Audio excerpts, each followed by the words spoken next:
start as usual by going through the motions of. If you've enjoyed this video, please hit that like button. And if you haven't done so yet through watch this video, please hit my subscribe just down there. And when you want to know when these videos are coming out, all you got to do is ring that bell. Ring bell. Bell, as Quasimodo used to say. Ring the bell. So, welcome to the show. Welcome to the show. As I said, I am Trev the Rev, and I ain't no vicar. And with for the moment, until she leaves the room, is Lady Ross. Hello. I think she'll leave the room because she's going down to Clinton soon. So, we'll sort of do a quick hello while she's here. Well, we'll start with a joke of the day. Let's see if we get a new joke. You never know. We might get a new one out of the lovely machine. Hey, Google, can you please tell us a new joke? Okay, here you go. What do you get when you put a vest on an alligator? An investigator. That's an old one. It's funny. It is funny. It's a very snappy joke. A new joke, please. We've got, you think of all the jokes in the world, do you think you'll come up with a new joke? You'll come up with a new joke? I don't know. Right. Let's get straight into it. And we'll go as the show goes. The show goes. In the Pacific Ocean. Hang on. And he's mucked up already. I mucked it up already. There's an island in the Pacific Ocean. As I was saying, there's an island in the Pacific Ocean called Nan Madol. Now, I don't know how well known this place is. It's called Nan Madol. That's Nanmadol. Nan Madol. Now, I know there's tons of islands all over the place. There are tons of islands, but what makes this island so mysterious and so unique that I thought I'd put out a video today. To start with, and the noise you can hear is my beloved clearing up the table. Always picks the best time to do things like this, you know. It wasn't exactly very noisy. It will be, you know. And the reason this island is so unique and so serious is the fact that when you consider how old the island is, its main thing is it's man-made. 2/3 of this island has been constructed by ancient people, and the size of the blocks make you wonder how they actually managed to do it. And no, they weren't on drafts. That's been tried. Let's go into it, and you can tell me what you think. Leave me messages. Tell me what you'd like me to speak about. You know, I have no problem with that. So here we go. Nan Madol. Nan Madol is an archaeological site. See, I'm making mistakes already. An archaeological site adjacent to the eastern shore of the island of Pompeii. That's not Pompeii where it had the volcano went. It is Pompeii. It's spelled Pohnpei. Now, part of the Madolian, I can't pronounce that one either. That's Madolenihmw. I'm supposed to pronounce that. District of Pompeii State in the Federated States of Micronesia in the Western Pacific Ocean. Nan Madol was the capital of the Sandalur dynasty until about 1628. The city, constructed in a lagoon, consists of a series of small artificial islands, linked by a network of canals. The site core with its stone walls encloses an area approximately 1.5 kilometers long by 0.5 kilometers wide, and it contains nearly 100 artificial islets, stone and coral field platforms bordered by tidal canals. The name Nan Madol means within the intervals. and is a reference to the canals that crisscross the ruin.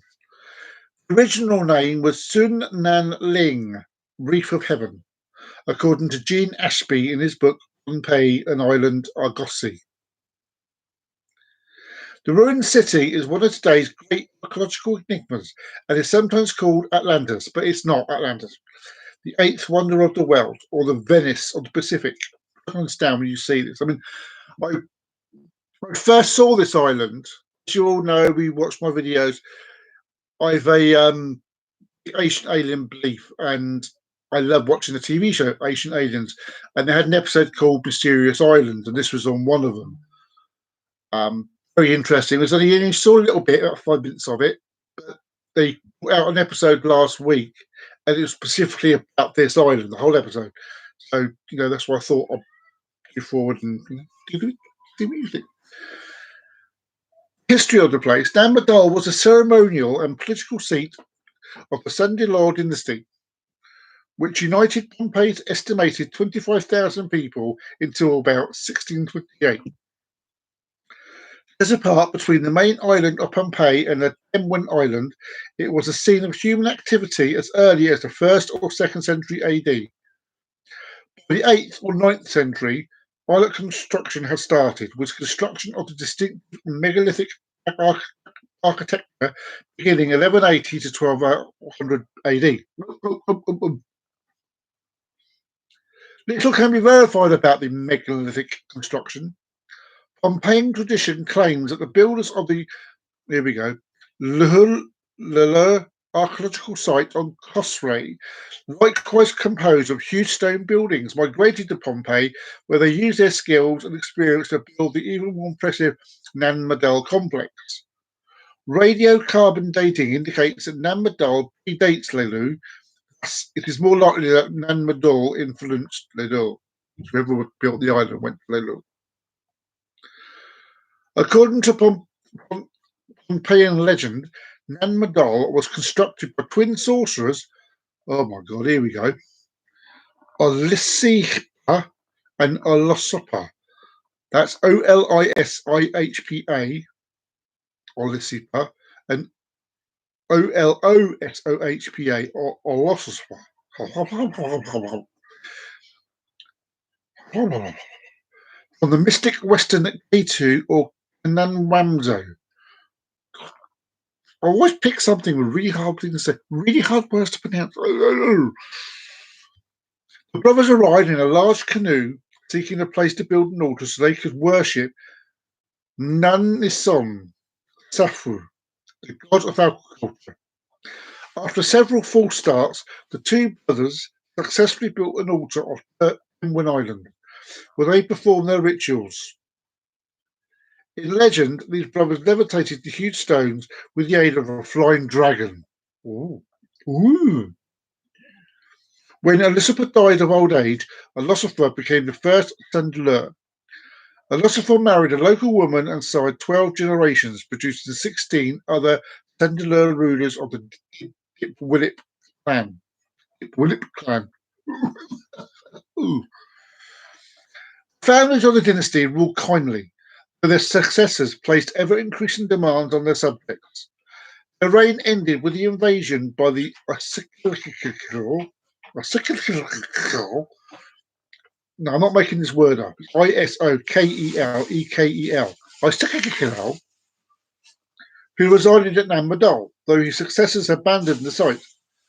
Polish ethnographer and oceanographer Stanislaw Kowry made his first detailed description of Nan Madol in 1874.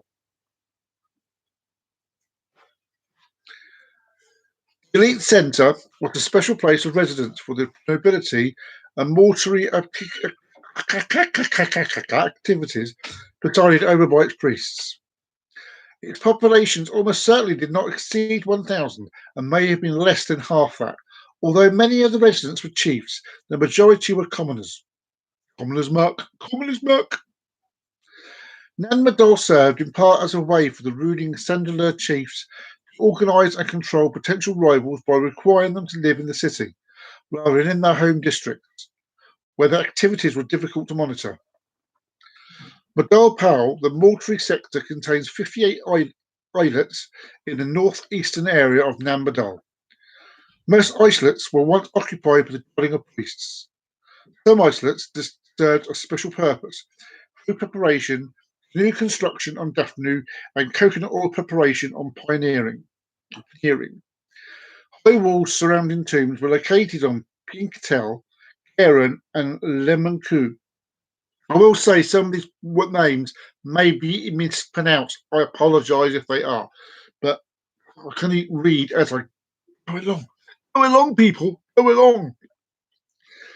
But the most prominent was the royal mortuary islet of Nanduwas, where walls high surrounding a central tomb enclosure within the main courtyard. This was built for the first Sandalur.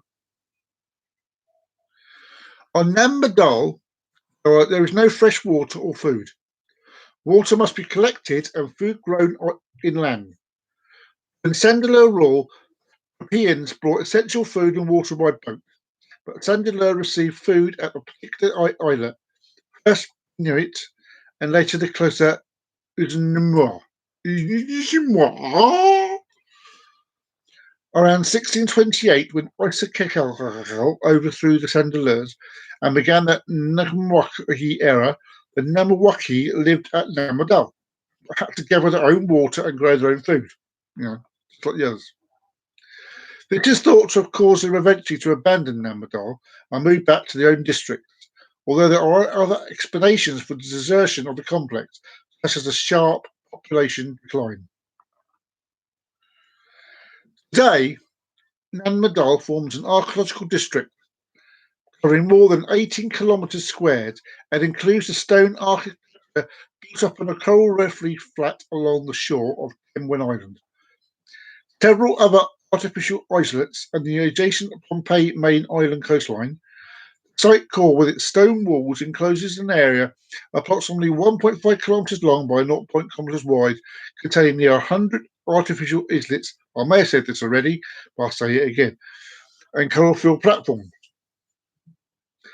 Carbon dating indicates that megalithic construction at Nam Madal began around 1180 when large basalt stones were taken from a volcanic plug on the opposite side of Pompeii. The earliest settlement of Pompeii was around 1 AD, although radiocarbon dating only shows human activity starting around 80 to 200 AD. In 1985, I was 15 then, the ruins of Nam Madal were declared a National Historical Landmark. Currently, a greater effort has been made to preserve them. Nam Madal has been interpreted by some of the remains of one of the lost continents of Lemuria, or Mu. Mu, not Mu as a cow. Mu as a continent. Nam Madal was one of the sites James Churchward identified as being part of the lost continent of Mu, starting in his 1926 book, The Lost Continent of Mu, funny enough, the motherland of man. In his book, The Lost City of Stones, in 1978, writer Bill S. Ballinger theorizes that the city was built by Greek sailors. David Hatcher Childress, author and publisher, speculates that Nam Madal was connected to the lost continent of Lemuria. The 1999 book, Coming Global Superstorm by Art Bell and Whitley Strieber, which predicts global warming might produce sudden and catastrophic climate effects, claiming that the construction of Nam Madal with exacting tolerances and extremely heavy basalt materials necessitated a high degree of technical competencies. Since no society exists in the modern record, this society must have been destroyed by dramatic means. So that's the island. And it's easy to hear things when you look into these things. You watch these videos or something. When I actually watched Ancient Aliens and it actually went into the island fully, you saw the size of these blocks actually on the. These blocks are humongous. Absolutely huge. I mean, obviously there's the small ones as well, but most of them are actually humongous. And one expert said they actually tried carrying one of the smaller blocks. And it's not a block like that. It's a long, massive, long hexagonal stone thing, and they tried carrying one of the smaller ones on a raft that was natural to the people in the area, and this raft just kept going over.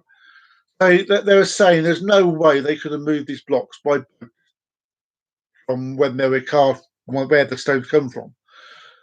So comes with the next question: how were these stones put there? Why? The legend on the island, they once asked one of the people who lived on the island how the stones were put there. And they turned around and said, my ancestors, my ancestors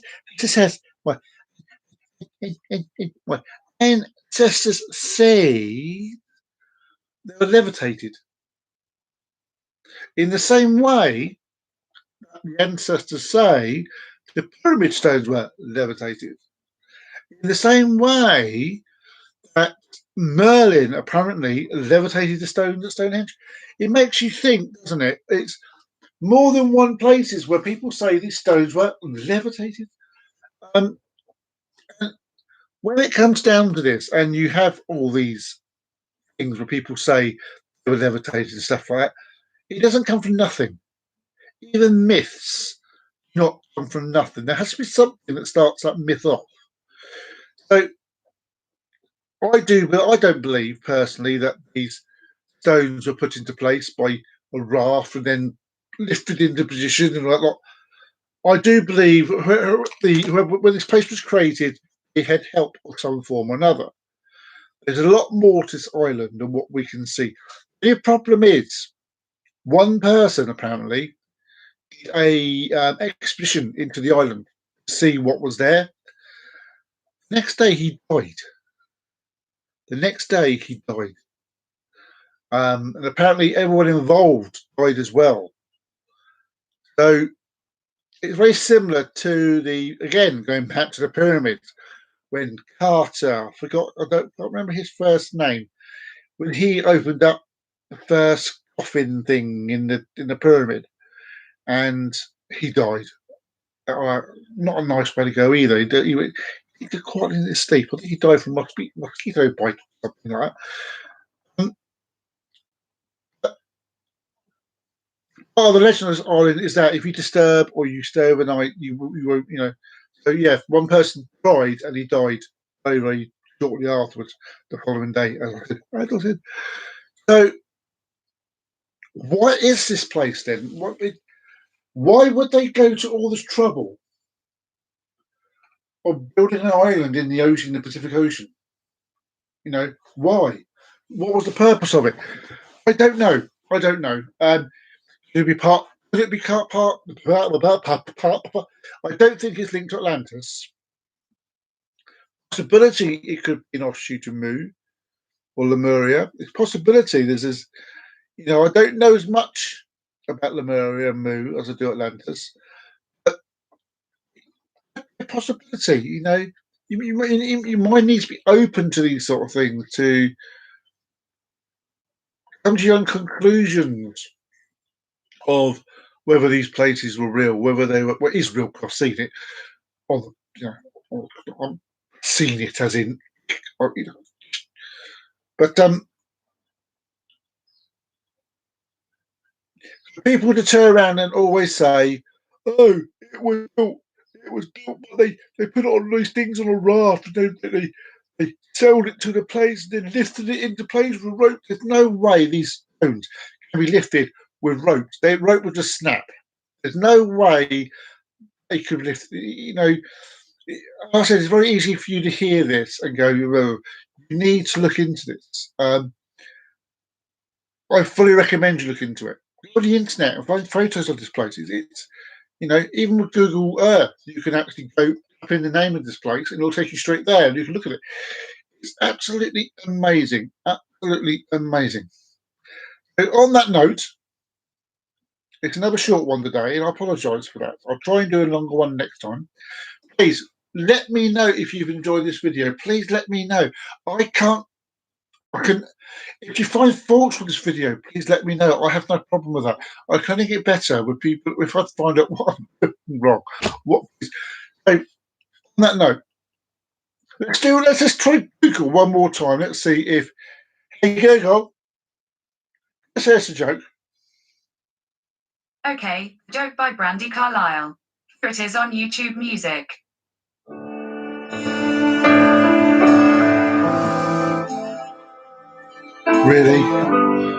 Really? Hey Google, stop. That was supposed to be a joke, but it was music. It's madness, I tell you. Absolute madness. But on that note, if you've enjoyed the video, please hit that thumbs up button. And if you haven't done so already and you would like to see some more of my stuff, please hit that subscribe button just below. And if you want to know when my videos are coming out, please ring that bell. Just ring that bell. Ring the bell, ding dong, ding a ling a ling. And